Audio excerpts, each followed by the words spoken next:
పరోపకారి పాపన్న కథలు. తిరునాళ్ల సందడి. సుబ్బారాయుడు కొండ మీద జరిగే ఉత్సవానికి పాపన్న సకుటుంబంగా వెళ్ళాడు. ఉత్తప్పుడా ప్రాంతంలో కుగ్రామాలు తప్ప ఏమీ లేకపోయినా తిరునాళ్లకు జనం తండోపతండంగా వచ్చి వేడుక చూస్తారు. మొక్కులు అవి ఉంటే చెల్లిస్తారు. ఎన్నో అంగళ్ళు పెడతారు. అనేక వేడుకలు జరుగుతాయి. పాపన్న ఈ ఉత్సవానికి వచ్చి సత్రంలో బస చేశాడు.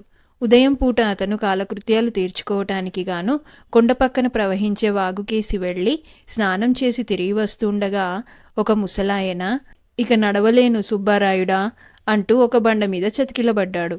ఆ ముసలాయన పాపన్నకు తెలిసినవాడే. "ఏం తాత" అంటూ పాపన్న దగ్గరికి వచ్చేసరికి ముసలాయన తలెత్తి చూసి, "పాపన్నవా, సుబ్బారాయుడల్లే వచ్చావు. ఒక చిన్న ఉపకారం చేసి పెడదు. ఈ డబ్బాలో ముడుపున్నది. దాన్ని కాస్త దేవుడి హుండీలో వేస్తావా?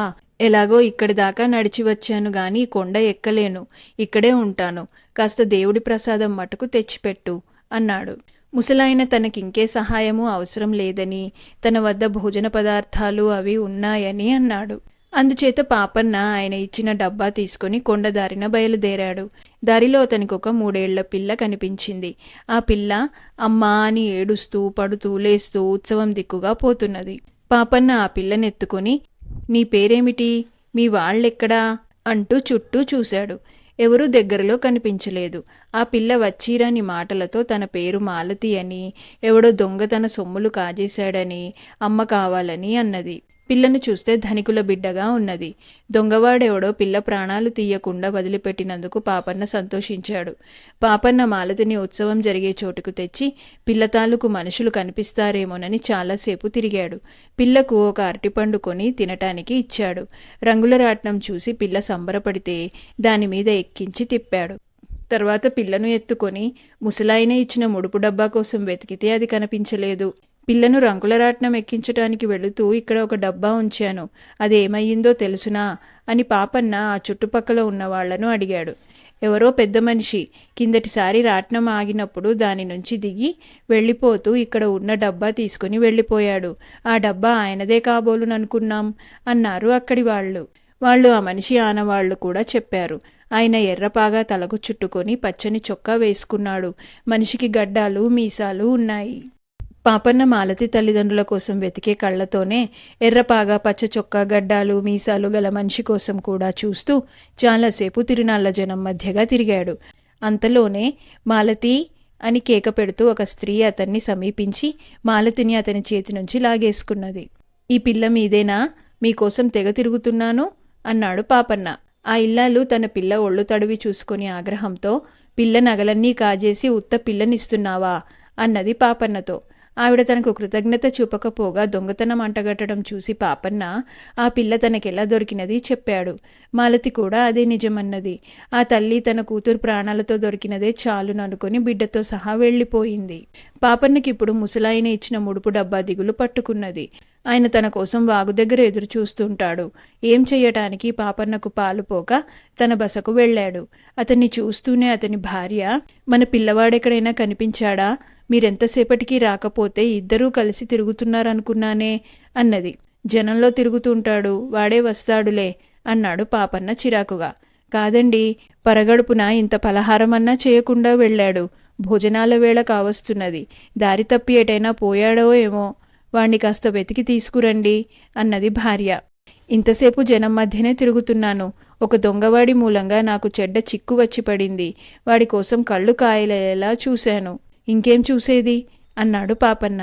ఇంతలో పాపన్న కొడుకు 10 ఏళ్లవాడు రొప్పుకుంటూ, "ఏం జరిగిందో తెలుసా నాన్న" అంటూ వచ్చాడు. వాడి చేతిలో ఒక కత్తి, గడ్డము, ఒక డబ్బా ఉన్నాయి.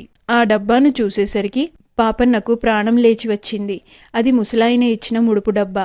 పాపన్న కొడుకు జరిగినదంతా తల్లిదండ్రులకు చెప్పాడు.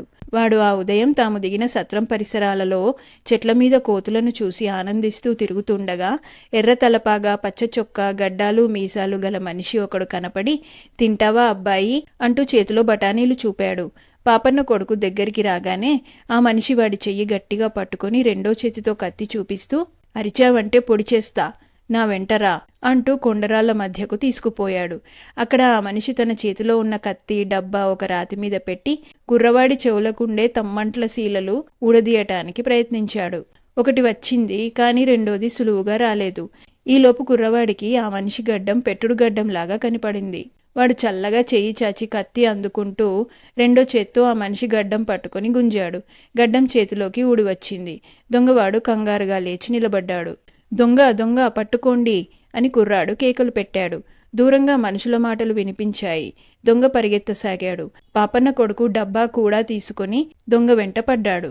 కాని దొంగవాడు పెద్ద పెద్ద రాళ్ల మీదుగా దూకుతూ వాగుకేసి కనబడకుండా పారిపోయాడు. పాపన్న కొడుకు బస చేరుకున్నాడు. తన కొడుకు ధైర్యానికి, యుక్తికి పాపన్న చాలా సంతోషించాడు. వాళ్లంతా ఆ పూటే కొండమీదికి వెళ్లి దేవుడి దర్శనం చేసుకున్నారు. పాపన్న ముసలాయన ముడుపును దేవుడి హుండీలో వేశాడు. తర్వాత పాపన్న ముసలాయన ఉన్న చోటికి బయలుదేరుతుంటే అతని కొడుకు కూడా బయలుదేరాడు. ఇద్దరూ వాగు ప్రాంతం చేరేసరికి ముసలాయన సమీపంలో ఇంకో మనిషి పడుకొని ఉన్నాడు. ఎవరు తాత ఈ మనిషి అని పాపన్న అడిగాడు, ముసలాయనకు ఖాళీ డబ్బా తిరిగి ఇస్తూ. ఎవరో పాపం, కాలులో ఇంత లోతున ఏదో మోడు దిగబడిందంట, నడవలేక ఇక్కడ చతికిలబడ్డాడు అన్నాడు ముసలాయన. ఈ మాటలు విని పడుకొని ఉన్న మనిషి లేచి కూర్చుని పాపన్న కొడుకును చూసి కంగారు పడ్డాడు. వీడేనా నా దొంగ అన్నాడు పాపన్న కొడుకు తండ్రితో. దొంగ పారిపోదామని చూశాడు గాని కాలు బాధ పెట్టడం చేత పరిగెత్తలేకపోయాడు. పాపన్న వాణ్ణి సులువుగా పట్టుకుని వెతకగా వాడు కాజేసిన తమ్మంటు దొరికింది. పాపన్న ఆ దొంగను గ్రామాధికారికి అప్పగించి యాత్ర ముగించుకొని సకుటుంబంగా తమ గ్రామానికి తిరిగి వెళ్ళిపోయాడు.